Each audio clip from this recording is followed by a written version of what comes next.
ارشاد فرمایا مہر علی تجھے میرا فیض چاہیے تو بغداد آنے کی ضرورت، عقیدت سے دعا کرو گے تو وہ جیل سے بھی لوگوں کو رہا اپنی ظاہری عمر میں کر سکتے ہیں، تو ہم اور آپ کی کیا بساط ہے۔ اللہ اکبر۔ سرکار تاج الدین بابا رضی اللہ تعالیٰ عنہ کی کرامت بے شمار ہیں۔ انشاءاللہ اس اجتماع سے بہت سارے آپ حضرات کو پیغامات ملے، مگر میں ایک خادم ہوں اور خادم کوئی پیغام نہیں دیتا، مگر میں ایک بات ضرور کہوں گا کہ انسان کے دل میں جتنا ادب ہوگا اتنا ہی انسان کامیاب ہوگا۔ جس کے دل میں ادب نہیں، ادب علماء کا بھی ہے، ادب پیران اعظام کا بھی ہے، ادب بزرگوں کی خانقاہ کا بھی ہے۔ اسی لیے اعلیٰ حضرت کے مزار پر لکھا ہے با ادب با نصیب، بے ادب کم نصیب۔ بے ادب بد نصیب نہیں کہنا چاہیے۔ سرکار مفتی اعظم نے فرمایا کہ مومن کبھی بد نصیب نہیں ہوتا، مومن تو قسمت والا ہے۔ لہذا حضرات اس اجتماع کا یہی خاص پیغام ہے کہ بزرگوں کی بارگاہ کا ادب کرو۔ آپ کو کسی کے بارے میں کمنٹ کرنے کی ضرورت نہیں ہے، علماء بیٹھے ہیں، بڑے موجود ہیں، جو وہ کہے، جو وہ حکم لگائے اس پر عمل کرے۔ قسم خدا کی تم جتنا ادب کرو گے بارگاہوں سے فیض بھی اتنا ہی ملے گا۔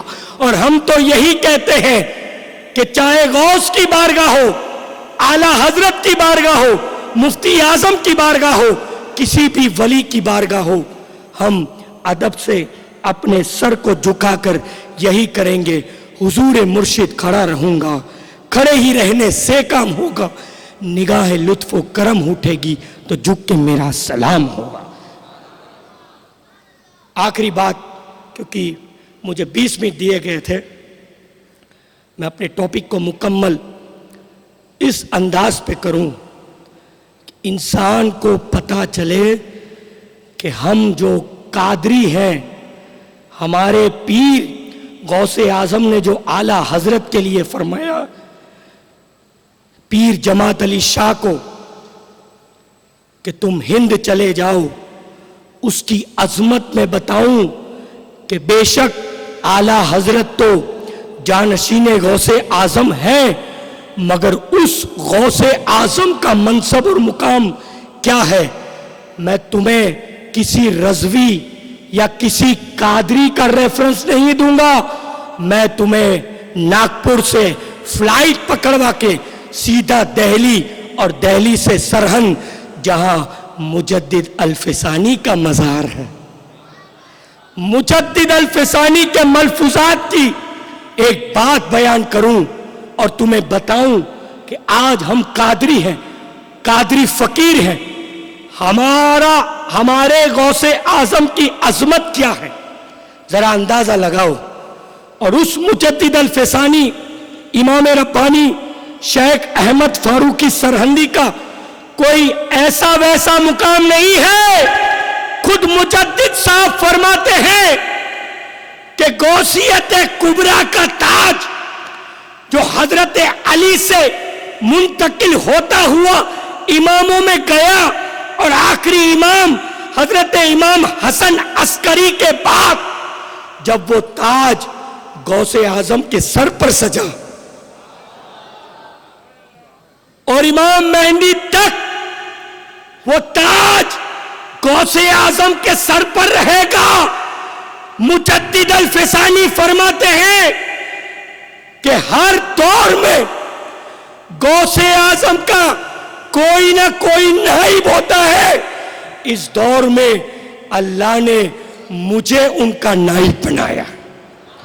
وہ اپنی کتاب میں لکھتے ہیں، تصنیف کرتے ہیں کہ ایک دن میں بیٹھا ہوا تھا تو اپنے غلام کو حکم دیا کہ جنگل چلا جا، وہاں میرا ایک یار ہے، اسے جا کے سلام کہنا اور کہنا کہ احمد نے تجھے بلایا ہے۔ چنانچہ وہ غلام تھا, مرید تھا, وہ گیا.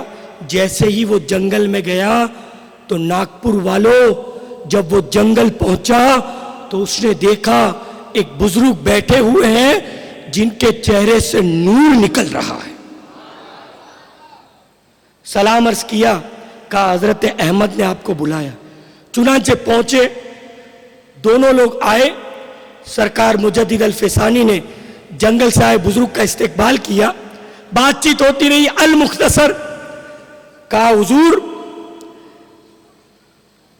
آپ نے بڑی زحمت کی, کس کو بھیجا تھا, یہ لڑکا کون ہے؟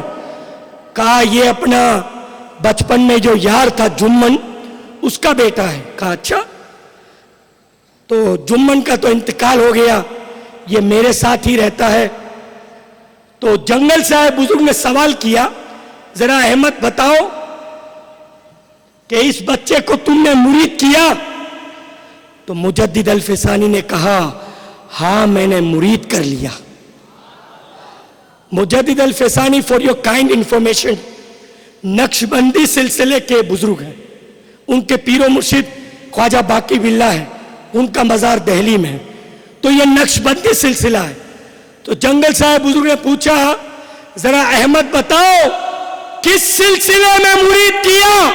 تو ظاہر سی بات ہے نقشبندی ہے, نقشبندی میں کریں گے. مجدد الفسانی نے کہا میں نے اس کو قادری سلسلے میں مرید کیا. کہا اچھا, غوث اعظم شیخ عبد القادر جیلانی کے مرید؟ کہا ہاں. تو جنگل سے آئے بزرگ نے فرمایا کہ اس بچے کو تو نے اس کے شیخ غوث اعظم کی زیارت کرائی؟ زیارت کرائی؟ کہا نہیں کرائی. تو کہا احمد اب بھی اٹھو اور بچے کو غوث اعظم کا دیدار کراؤ. یہ کوئی قصہ کہانی نہیں ہے, یہ علماء موجود ہیں. یہ کوئی قصہ کہانی نہیں ہے, یہ مجدد الفسانی نے اپنے ملفوظات میں یہ بات تحریر کی ہے, لکھا ہے. چنانچہ مجدد الفسانی اٹھے, تینوں لوگ اٹھے اور اپنے مرید کو کہا ذرا اپنی آنکھوں کو اٹھا, دیکھ آسمانوں میں دیکھ. ارے جب پیر مرید سے کہتا ہے کہ آسمانوں میں دیکھ, تب مرید سمجھ جاتا ہے آج میری معراج ہونے والی ہے. تبھی تو خواجہ عثمان ہارونی نے کہا تھا معین نگاہ اٹھا, سینے کی دولت داخل کی, پھر فرمایا دو انگلیوں میں کیا دیکھتا ہے؟ تب غریب نواز نے جواب دیا تھا جب کچھ عطا نہیں تھا, کچھ نظر نہیں آیا, آپ نے عطا کیا. یا عثمان ہارونی آپ کی دو انگلیوں میں 18,000 عالم کی زیارت کر رہا.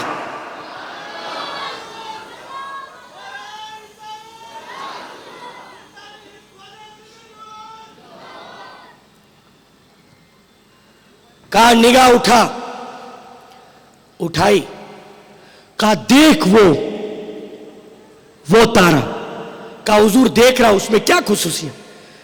کہا یہ کوئی عام تارا نہیں ہے, یہ قطب تارا ہے. کہا حضور اس کو دیکھتا رہا. ناگپور والوں I want to pin drop attention, انشاءاللہ یہ بات پر میں اپنی جگہ لے لوں گا. مجدد الفسانی نے اپنے مرید سے کہا اس تارے کو دیکھتا رہے. دیکھتا گیا. کچھ لمحے گزرے کہ وہ تارا شک ہوا. اس میں سے ایک نورانی شکل والے بزرگ تینوں کے بیچ میں جلوہ افروز ہوئے, جن سے پورا عالم نور سے منور ہو گیا. مجدد الفسانی نے قدموں کو بوسہ دیا. جنگل سے آئے بزرگ نے بھی کہا, قدموں کو بوسہ دیا, ہاتھوں کو چوما, سر پہ رکھوایا. پھر مجدد الفسانی نے پلٹ کر اپنے مرید کو بلایا, دیکھ لے یہی تیرے پیر عبد القادر جیلانی ہے. کیا سمجھے؟ مرید کو زیارت کرائی, دعائیں دلوائی. اس مرید نے غوث اعظم کے ہاتھوں کو چوما, پیروں کو چوما, پھر لمحہ نہ گزرا کہ وہ غوث اعظم پھر دنیا سے قطب تارے میں چلے گئے۔